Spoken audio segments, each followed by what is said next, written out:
The presidency of 2022 was mine already. Kaya pala ganito ang demeanor ni VP Sara. Kasi sa umpisa pa lang pala, iniisip niya na siya na talaga ang presidente. Sa mga mahal kong manonood, maraming salamat po sa inyong pagsuporta at pagtangkilik sa aking mga videos. Huwag po kayong mag-alala kasi lahat po ng mga binivideo ko ay sinishare ko sa inyo ay pawang katotohanan lamang at hindi tayo gumagawa-gawa. Kaya nga may mga kasama tayong videos, pagpapatunay na yun talaga at totoo nangyari. At papapanood nyo naman po sa mga news and sa mga katulad ng mga videos ko. Talaga namang may katotohanan ang mga pinagsasasabi ko at sinishare ko sa inyo. Sa mga hindi pa po nakapag-subscribe, please subscribe. Tara, ituloy natin. The presidency of 2022 was mine already. Nanalo na ako sa surveys, lahat ng tao solid na, united na for my candidacy. Pero I gave it away because I felt I had to do some other things other than being President of the Republic of the Philippines. Diba? Kiniklaim niya na siya ang presidente. Subalit hindi nga. Maghintay siya ng tamang pagkakataon kung lalabas pa siya sa next election. Pero yun yung sabi niya, binasa niya sa 2022 election and survey, na sabi niya, lahat daw ng tao siya ang napagpasyang presidente. Lahat daw ng mga tao siya ang gustong maging presidente. Lahat. Sigurado siya. Alam niyo po, maraming sumuporta sa BBM and Sara Duterte tandem. Kasi nga, we were hoping na talagang magkakasundo sila at iisa ang layunin nila para sa ating bansa. Para tayo'y mapaangat at tulungan ng ating bansa, tayong mga Pilipino. Subalit, may iba pala siyang agenda. Talagang bilib na bilib ako sa kanya noon, pinagmamalaki ko siya. Talagang pinopromote ko siya at pinagtatanggol. Noon yun, pero ngayon sa mga ipinakita niya, sala na siya, maling-mali na. At alam kong katulad nyo, marami sa inyo nagising na rin, di ba? Kasi iba na siya eh.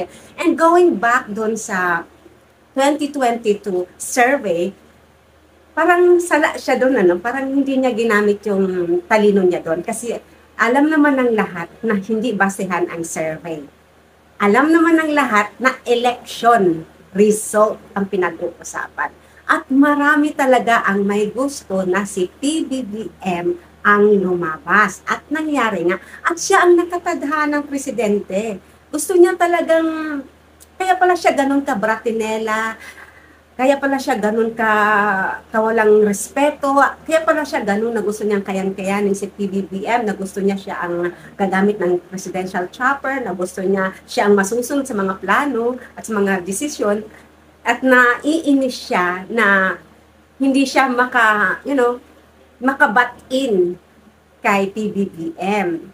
Kasi nga, syempre, si PBBM ang presidente, hindi siya.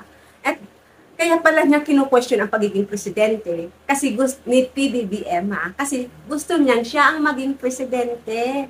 Kiniklaim na niya 2022 pa daw ito mapapanood niyo.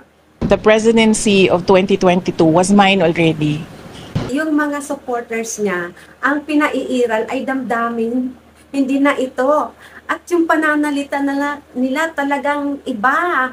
So, no wonder ganun magsalita si Sara, si VP Sara, tsaka si ex-President Duterte. Kasi nga, yun ang sinusundan. Sila ang pinakang idol ng mga supporters nila. Kaya yung pananalita nila ganun din. Diba? Aminin nyo. Hindi naman lahat. Pero kadalasan karamihan sa kanila, bastos talaga sila magsalita. At ganun sila magsalita. Kagrabe magsabi ng BO, na para bang sila hindi BO, di ba? Isipin nyo kung maayos ang buhay nyo, ang sarili nyo, ang pamilya nyo, wala kayong iniisip na mga suliranin at problema, challenge sa buhay nyo, na okay lang kayo din, magsalita kayo at may relasyon kayo sa Diyos, ha? at naniniwala kayo sa Panginoon at may respeto kayo sa kapwa-tao, siguro that's the time na pwede niyong sabihin hindi kayo BOBO. Pero sa mga pinaggagawa niyo, pinagsasabi niyo, no? Kasi nakakainis na rin somehow.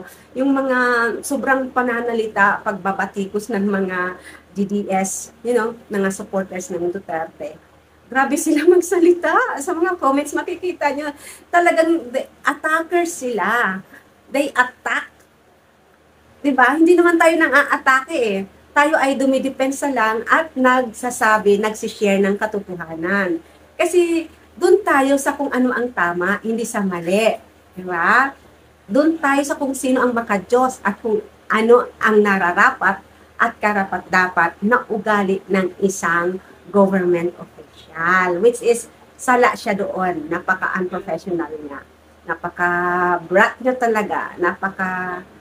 Gusto niya siya mag-maneuver. Kaya pala siya galit na galit kay PBBM. Nadadala na naman ako ng emotion ko.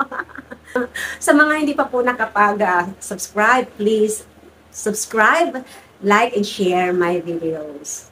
Maraming salamat po and God bless you all.